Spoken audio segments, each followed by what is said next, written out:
ने असी कौन हाँ, साड़ी पहचान की है, सानू गुरु साहब जी ने की बख्शिश किया है। बहुत ज़्यादा मान होंदा है महाराज की बाणी पढ़ते हैं, उदों एक अलग फीलिंग आती है कि महाराज ने सानू कितना सोहना स्वरूप बख्शिश किया है। जिस तो मैं दूर सी मैं उसको कभी याद ही नहीं करती। मैं अपनी यही जिंदगी जीना चाहती और यही जीनी हाँ। महाराज जी का लख लख शुकराना करती हाँ कि उन्होंने इस मैंने गुरसिक्खी रूप दिता। उधर नॉर्मल पहनावे में होंगे तो शायद लोग इतना ना तुहानू इतना मान देन जिन्ना इस रूप में देंगे आ। एक बच्चा स्कूल जा रहा 8-9 घंटे रह रहा वा, उत्थे बच्चे को यह सिखाया जाता है कि तुसीं दुनियावी लोगों के नाल रहना वा, दुनिया के हिसाब नाल चलो, जनरेशन के हिसाब नाल चलो। कि माता पिता बच्चों को आजकल ज़्यादा टाइम नहीं दे पा रहे, तो वो नहीं समझा पाते कि असीं किहड़े धर्म तो सानू ये केस कतल नहीं करने चाहिए। महाराज जी ने सानू दात बख्शिश की है, यही बच्चों को समझना चाहिए वा, उन्होंने इतिहास पढ़ना चाहिए कि यही केसा पिछे कितनी कुर्बानियां हुई ने।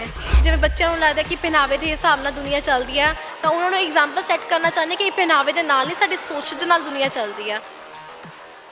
TV 84 ਦੇ ਨਾਲ ਜੁੜੇ ਹੋ। ਮੈਂ ਰਜਿੰਦਰ ਸਿੰਘ ਸਭਰਾ ਖਾਲਸੇ ਦੀ ਪਾਵਨ ਧਰਤੀ ਤਖਤ ਸ੍ਰੀ ਕੇਸਗੜ੍ਹ ਸਾਹਿਬ ਸ੍ਰੀ ਅਨੰਦਪੁਰ ਸਾਹਿਬ ਦੇ ਬਿਲਕੁਲ ਨਜ਼ਦੀਕ ਮੌਜੂਦ ਹਾਂ ਔਰ ਇਸੇ ਜਗ੍ਹਾ ਦੇ ਉੱਪਰ ਇੱਕ ਵਿਲੱਖਣ ਤਸਵੀਰ ਹੈ ਜੋ ਤੁਹਾਡੇ ਨਾਲ ਸਾਂਝੀ ਕਰਾਂਗੇ। ਸਭ ਤੋਂ ਪਹਿਲਾਂ ਮੈਂ ਤੁਹਾਨੂੰ ਇਹ ਪਿਛਲੇ ਪਾਸੇ ਤਸਵੀਰ ਦਿਖਾਉਣਾ ਚਾਹੁੰਦਾ ਕਿ ਜਿਹੜਾ ਲਿਖਿਆ ਹੋਇਆ ਕਿ ਸਿੰਘ ਸਜੋ ਸਿੱਖ ਸਜਾਓ, ਖਹਿੜਾ ਛੱਡੋ ਫੈਸ਼ਨ ਦਾ ਰੂਪ ਅਪਣਾਓ ਖਾਲਸੇ ਦਾ। ਸਾਡਾ ਪਹਿਰਾਵਾ ਕਿਹੋ ਜਿਹਾ ਹੋਵੇ, ਗੁਰੂ ਵਰਗਾ ਜਾਂ ਫਿਲਮੀ ਐਕਟਰਾਂ ਹੀਰੋਇਨ ਵਰਗਾ। ਪੁਰਾਤਨ ਸਿੰਘ ਸਿੰਘੜੀਆਂ ਦੀ ਸੋਚ ਸਾਡਾ ਗੁਰੂ ਪਾਉਣਾ ਚਾਹੀਦਾ ਹੈ। ਤਾਂ ਇਹ ਜਿਹੜੇ ਵੈਸਟਰਨ ਕਹਿ ਸਕਦੇ ਕਿ ਕਲਚਰ ਦਾ ਕਿਤੇ ਨਾ ਕਿਤੇ ਵੱਡਾ ਪ੍ਰਭਾਵ ਵੀ ਪਿਆ। ਤਾਂ ਅਜਿਹੀ ਇੱਕ ਵਿਲੱਖਣ ਸ਼ਖਸੀਅਤ ਇੱਕ ਗੁਰਸਿੱਖ ਭੈਣ ਆ, ਉਹਨਾਂ ਦੇ ਵੱਲੋਂ ਇੱਥੇ ਭੈਣਾਂ ਨੂੰ ਦੁਮਾਲਿਆਂ ਦੀ ਸਿਖਲਾਈ ਵੀ ਦਿੱਤੀ ਜਾ ਰਹੀ ਹੈ। ਤਾਂ ਇਹਨਾਂ ਦੇ ਨਾਲ ਗੱਲਬਾਤ ਕਰਾਂਗੇ। ਇਹਨਾਂ ਦੀ ਪਹਿਲੀ ਜ਼ਿੰਦਗੀ ਕਿਸ ਤਰ੍ਹਾਂ ਦੀ ਸੀ, ਜ਼ਿੰਦਗੀ ਤਬਦੀਲ ਕਿਵੇਂ ਹੁੰਦੀ ਹੈ, ਅੱਜ ਉਹ ਕਿਸ ਤਰ੍ਹਾਂ ਦੀਆਂ ਸੇਵਾਵਾਂ ਕਰ ਰਹੇ ਨੇ, ਗੱਲਬਾਤ ਕਰ ਲੈਣੇ। ਭੈਣ ਜੀ ਵਾਹਿਗੁਰੂ ਜੀ ਕਾ ਖਾਲਸਾ। ਵਾਹਿਗੁਰੂ ਜੀ ਕਾ ਖਾਲਸਾ, ਵਾਹਿਗੁਰੂ ਜੀ ਕੀ ਫਤਿਹ। ਕੀ ਨਾਮ ਹੈ ਜੀ ਤੁਹਾਡਾ? ਗੁਰਬਾਣੀ ਕੌਰ ਖਾਲਸਾ। ਕਿਹੜੀ ਜਗ੍ਹਾ ਦੇ ਨਾਲ ਸੰਬੰਧਿਤ? ਅਸੀਂ ਲੁਧਿਆਣੇ ਤੋਂ। ਭੈਣ ਜੀ ਸਭ ਤੋਂ ਪਹਿਲਾਂ ਮੈਂ ਮੁੱਢਲੇ ਰੂਪ ਦੇ ਵਿੱਚ ਮੈਂ ਸਵਾਲ ਤੁਹਾਨੂੰ ਕਰਨਾ ਚਾਹੁੰਦਾ ਕਿ ਤੁਹਾਡਾ ਪਿਛੋਕੜ ਕਿਸ ਤਰ੍ਹਾਂ ਦਾ ਆ, ਜੀਵਨ ਕਿਵੇਂ ਤਬਦੀਲ ਹੁੰਦਾ ਹੈ ਤੁਹਾਡਾ? ਜੀ ਹੈ ਤਾਂ ਵੈਸੇ ਅਸੀਂ ਸਿੱਖ ਸਰਦਾਰ ਫੈਮਿਲੀ ਤੋਂ। ਮੇਰੇ ਪਾਪਾ ਦੇ ਵੱਡੇ ਐਲਡਰ ਬ੍ਰਦਰ ਜੋ ਨੇ ਉਹ ਸਰਦਾਰ ਨੇ। ਪਾਪਾ ਮੋਨੇ ਸੀਗੇ। ਸੋ ਪਾਪਾ ਦਾ ਪਹਿਲਾ ਬਿਜ਼ਨਸ ਸੀਗਾ, ਹੁਣ ਵੀ ਹੈ ਸਟੀਲ ਸਕ੍ਰੈਪ ਦਾ। ਸੋ ਪਾਪਾ ਆਪਣੇ ਫਰੈਂਡਸ ਨਾਲ ਰਹਿੰਦੇ ਸੀ। ਮੈਂ ਕਾਨਵੈਂਟ ਸਕੂਲ ਦੀ ਸਟੂਡੈਂਟ ਹਾਂ, ਮੈਂ ਉੱਥੇ ਸਾਰਾ ਸਟੱਡੀ ਕੀਤੀ ਆ। ਸੋ ਮੈਂ ਵੀ ਸਪੋਰਟਸ ਗਰਲ ਵੀ ਰਹਿ ਚੁੱਕੀ ਹਾਂ। ਸੋ ਉਹਦੇ ਵਿੱਚ ਮੇਰਾ ਪਹਿਨਾਵਾ ਵੀ ਇਹੀ ਸੀਗਾ, ਜੀਨਸ ਟੌਪ 'ਚ ਫਿਰਨਾ ਸੀ ਅਤੇ ਉਹਦੀ ਲੜਨ ਜਾਂਦੇ ਸੀਗੇ, ਉਹਦੀ ਟਿਊਸ਼ਨਸ ਵਿੱਚ ਜਾਣਾ, ਜੀਨਸ ਵਿੱਚ ਜਾਣਾ। ਬਹੁਤ ਜ਼ਿਆਦਾ ਫੈਸ਼ਨ ਦੇ ਨੂੰ ਝੁਕਾਵ ਜ਼ਿਆਦਾ ਸੀਗਾ। ਫਿਰ ਸਾਡੀ ਸੇਵਾ ਲੱਗੀ ਹਜ਼ੂਰ ਸਾਹਿਬ। ਅਸੀਂ ਉੱਥੇ ਘੁੰਮਣ ਗਏ ਸੀਗੇ, ਦਰਸ਼ਨ ਕਰਨ ਗਏ ਸੀਗੇ। ਉੱਥੋਂ ਮੈਨੂੰ ਮੋਟਿਵ ਮਿਲਿਆ, ਮੈਨੂੰ ਲੱਗਿਆ ਕਿ ਨਹੀਂ ਕਿਤੇ ਨਾ ਕਿਤੇ ਮੇਰੀ ਲਾਈਫ 'ਚ ਕੋਈ ਨਾ ਕੋਈ ਕਮੀ ਹੋ ਰਹੀ ਆ। ਮਹਾਰਾਜ ਜੀ ਨੇ ਉੱਥੇ ਹੁਕਮ ਕੀਤਾ, ਅਸੀਂ ਉੱਥੇ ਅੰਮ੍ਰਿਤ ਦੀ ਦਾਤ ਲਿੱਤੀ, ਦਸਤਾਰ ਦੀ ਦਾਤ ਲਿੱਤੀ। ਉੱਥੋਂ ਫਿਰ ਮੈਂ ਮੋਟੋ ਸ਼ੁਰੂ ਕੀਤਾ ਹੈ ਕਿ ਜਿਸ ਤਰੀਕੇ ਨਾਲ ਮੈਂ ਆਪਣੇ ਆਪ ਨੂੰ ਚੇਂਜ ਕੀਤਾ ਹੈ, ਵੈਸਟਰਨ ਕਲਚਰ ਤੋਂ, ਵੈਸਟਰਨ ਡਰੈਸਅਪ ਤੋਂ ਆ ਕੇ ਆਪਣੇ ਬਾਣੇ ਵਿੱਚ ਆਈ ਹਾਂ ਔਰ ਪੂਰੇ ਪਹਿਨਾਵੇ 'ਚ, ਪੂਰੇ ਸੂਟ 'ਚ ਆਈ ਹਾਂ। ਉੱਦਾਂ ਹੀ ਮੈਂ ਆਪਣੀ ਸਾਰੀ ਭੈਣਾਂ ਨੂੰ ਵੀ ਕਰਨਾ ਚਾਹਾਂਗੀ ਕਿਉਂਕਿ ਮਹਾਰਾਜ ਜੀ ਦਾ ਹੁਕਮ ਆ ਕਿ ਬੱਚਿਆਂ ਨੂੰ, ਮੇਰੇ ਬੱਚਿਆਂ ਨੂੰ ਬਾਣਾ ਔਰ ਬਾਣੀ ਪਿਆਰੀ ਹੋਣੀ ਚਾਹੀਦੀ ਆ। ਮੈਂ ਤੁਹਾਡੀ ਇੱਥੇ ਗੱਲ ਦੇ ਵਿੱਚ ਇੱਕ ਹੋਰ ਸਵਾਲ ਕਰਨਾ ਚਾਹੁੰਦਾ। ਜਿਵੇਂ ਤੁਸੀਂ ਵੈਸਟਰਨ ਕਲਚਰ ਦੀ ਗੱਲ ਕੀਤੀ, ਤੁਸੀਂ ਜੀਨਸ ਟੌਪਸ ਪਾਉਂਦੇ ਸੀ, ਤਾਂ ਤੁਹਾਡੇ ਕਦੇ ਮਾਪਿਆਂ ਨੇ ਇਸ ਬਾਰੇ ਅਵੇਅਰਨੈਸ ਨਹੀਂ ਪੈਦਾ ਕੀਤੀ ਕਿ ਬੱਚੇ ਜਿਹੜੇ ਗੁਰਸਿੱਖ ਫੈਮਿਲੀ ਦੇ ਨਾਲ ਰਿਲੇਟਡ ਨੇ ਜਾਂ ਜਿਹੜੇ ਗੁਰੂ ਦੇ ਸਿੰਘ ਸਿੰਘੜੀਆਂ ਨੇ, ਉਹਨਾਂ ਵਾਸਤੇ ਇਹ ਜਿਹੜਾ ਪਹਿਰਾਵਾ ਉਹ ਨਹੀਂ ਬਣਿਆ, ਸਾਨੂੰ ਇਹ ਪਹਿਰਾਵਾ ਨਹੀਂ ਪਾਉਣਾ ਚਾਹੀਦਾ? ਹਾਂਜੀ, ਉਦੋਂ ਅਸੀਂ ਸਿੱਖ ਨਹੀਂ ਸੀਗੇ ਨਾ, ਉਦੋਂ ਅਸੀਂ ਸਿੱਖ ਨਹੀਂ ਸੀਗੇ। ਮਤਲਬ ਮੋਨੇ ਸੀਗੇ ਅਸੀਂ, ਆਪਣਾ ਨਾਮ ਦੇ ਅੱਗੇ ਵੀ ਸਰਨੇਮ ਲਗਾਉਂਦੇ ਸੀਗੇ, ਸਿੰਘ ਔਰ ਕੌਰ ਨਹੀਂ ਸੀਗਾ ਉਦੋਂ। ਮਾਤਾ ਪਿਤਾ ਸਿੱਖ ਸੀ? ਮਾਤਾ ਪਿਤਾ ਵੀ ਸਿੱਖ ਨਹੀਂ ਸੀਗੇ, ਮੋਨੇ ਸੀਗੇ। ਮੋਨੇ ਪੰਜਾਬੀ ਜਿਵੇਂ ਹੁੰਦੇ ਨੇ ਨਾ, ਬੜੇ ਇੱਕ ਫੈਮਿਲੀ ਜੋ ਪਹਿਲਾਂ ਪਾਪਾ ਕਹਿੰਦੇ ਨੇ ਕਿ ਜਿਵੇਂ ਪੁਰਾਣੇ ਜ਼ਮਾਨੇ 'ਚ ਨਾ ਇੱਕ ਬ੍ਰਦਰ ਨੂੰ ਸਰਦਾਰ ਕਰਦੇ ਸੀ, ਇੱਕ ਨੂੰ ਮੋਨਾ ਕਰਦੇ ਸੀ, ਹਿੰਦੂ ਬਣਾਉਂਦੇ ਸੀ। ਉਹ ਸਿਸਟਮ ਸੀ ਸਾਡੇ ਘਰ ਵਿੱਚ। ਸਾਡੇ ਮੇਰੇ ਦਾਦਾ ਜੀ ਨੇ, ਉਹਨਾਂ ਨੇ ਆਪਣੇ ਵੱਡੇ ਬ੍ਰਦਰ ਨੂੰ ਸਰਦਾਰ ਬਣਾਇਆ ਸੀਗਾ, ਵੱਡੇ ਬੇਟੇ ਨੂੰ, ਅਤੇ ਪਾਪਾ ਮੋਨੇ ਸੀਗੇ।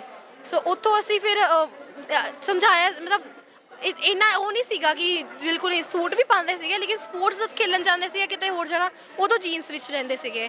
ਬਟ ਫਿਰ ਮੈਨੂੰ ਕਿਤੇ ਨਾ ਕਿਤੇ ਫੀਲ ਹੋਇਆ ਕਿ ਨਹੀਂ, ਇਹ ਗਲਤ ਪਹਿਨਾਵਾ ਵਾ, ਇਹ ਸਾਡੇ ਵਾਸਤੇ ਨਹੀਂ ਹੈਗਾ। ਫਿਰ ਉਦੋਂ ਅਵੇਅਰਨੈਸ ਆਈ ਆ।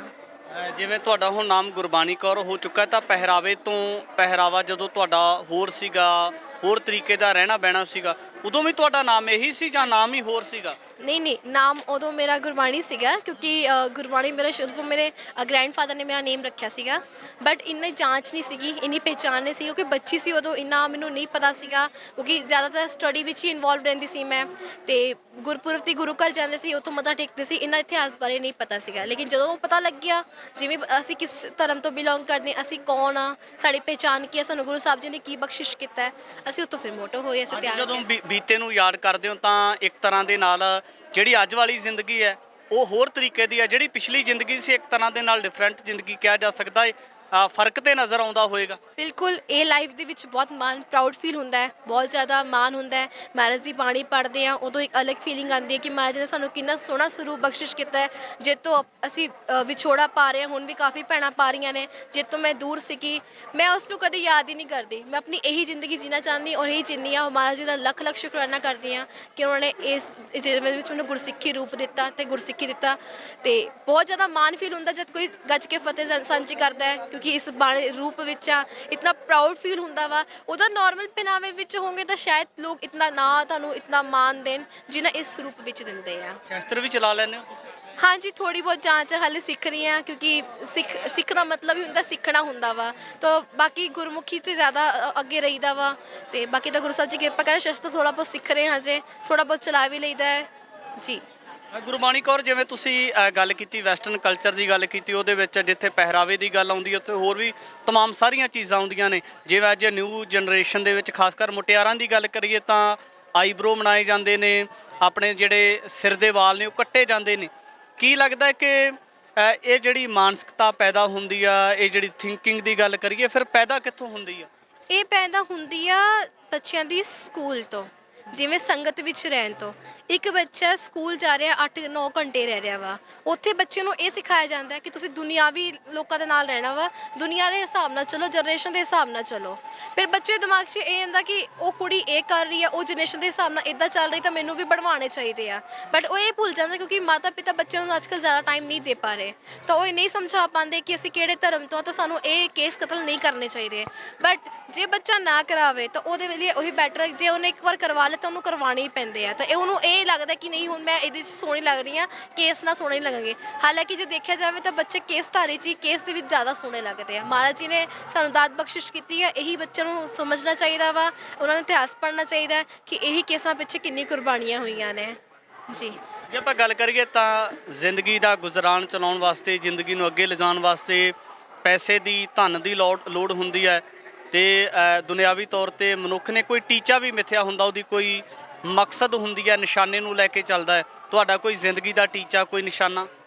ਹਾਂਜੀ ਬਿਲਕੁਲ ਹੈ। ਮੈਂ ਇਹ ਚਾਹੁੰਦੀ ਹਾਂ ਕਿ ਮੈਂ ਬਹੁਤ ਬੜੀ ਪ੍ਰਚਾਰਕ ਬਣਾ, ਨਾਲ ਮੇਰੀ ਸਟੱਡੀ ਚੱਲ ਰਹੀ ਹੈ, ਮੈਂ CA ਦਾ ਮੇਰਾ ਏਮ ਆ ਕਿ ਮੈਂ CA ਬਣਾ, ਲੇਕਿਨ CA ਬਣਾ ਬਾਣੇ ਵਿੱਚ, ਤਾਂ ਕਿ ਇੱਕ ਮਿਸਾਲ ਤਿਆਰ ਹੋਵੇ, ਇੱਕ ਲੱਗੇ ਕਿ ਕਿਤੇ ਵੀ ਜਿਵੇਂ ਬੱਚਿਆਂ ਨੂੰ ਲੱਗਦਾ ਕਿ ਪਹਿਨਾਵੇ ਦੇ ਹਿਸਾਬ ਨਾਲ ਦੁਨੀਆ ਚੱਲਦੀ ਆ, ਤਾਂ ਉਹਨਾਂ ਨੂੰ ਐਗਜ਼ਾਮਪਲ ਸੈੱਟ ਕਰਨਾ ਚਾਹੁੰਦੇ ਕਿ ਇਹ ਪਹਿਨਾਵੇ ਦੇ ਨਾਲ ਨਹੀਂ, ਸਾਡੀ ਸੋਚ ਦੇ ਨਾਲ ਦੁਨੀਆ ਚੱਲਦੀ ਆ, ਅਤੇ ਪਹਿਨਾਵਾ ਸਾਡਾ ਕਿਤੇ ਵੀ ਰੁਕਾਵਟ ਨਹੀਂ ਹੈ। ਤਾਂ ਮੇਰਾ ਸਭ ਤੋਂ ਪਹਿਲਾ ਏਮ ਇਹ ਆ ਕਿ ਮੈਂ ਭੈਣਾਂ ਨੂੰ ਵੈਸਟਰਨ ਕਲਚਰ ਤੋਂ ਦੂਰ ਕਰਕੇ ਆਪਣੇ ਮਹਾਰਾਜ ਜੀ ਦੇ ਬਖਸ਼ਿਸ਼ ਬਾਣੇ ਨਾਲ ਜੋੜਨ ਦੀ ਕੋਸ਼ਿਸ਼ ਕਰ ਰਹੇ ਹਾਂ।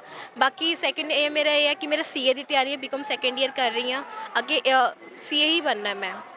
ਦਸਤਾਰਾਂ ਲੈ ਕੇ ਜਾਂਦੇ ਹੋ, ਕੋਲੋਂ ਖਰਚਾ ਲੈ ਕੇ ਜਾਂਦੇ ਹੋ, ਕਿਤਾਬਾਂ ਵੀ, ਬੁੱਕਸ ਵੀ ਲੈ ਕੇ ਜਾਂਦੇ ਹੋ।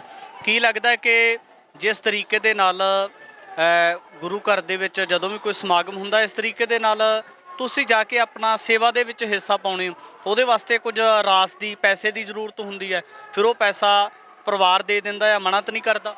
ਨਹੀਂ, ਬਿਲਕੁਲ ਨਹੀਂ। ਇਸ ਗੱਲ ਤੋਂ ਮਹਾਰਾਜ ਜੀ ਦੀ ਬਹੁਤ ਬੜੀ ਬਖਸ਼ਿਸ਼ ਆ ਕਿ ਮੇਰੀ ਫੈਮਿਲੀ ਫੁੱਲ ਸਪੋਰਟਿਵ ਹੁੰਦੀ ਹੈ, ਸਪੈਸ਼ਲ ਮੇਰੇ ਫਾਦਰ, ਮੇਰੇ ਪਾਪਾ, ਉਹ ਮੈਨੂੰ ਹਰ ਵਾਰ ਸਪੋਰਟ ਕਰਦੇ ਆ। ਉਹਨਾਂ ਨੇ ਆਪਣੀ ਸਾਰੀ ਲਾਈਫ ਦੀ ਸੇਵਿੰਗਸ ਮੇਰੇ ਉਪਰਾਲੇ 'ਚ ਦਿੱਤੀ ਆ।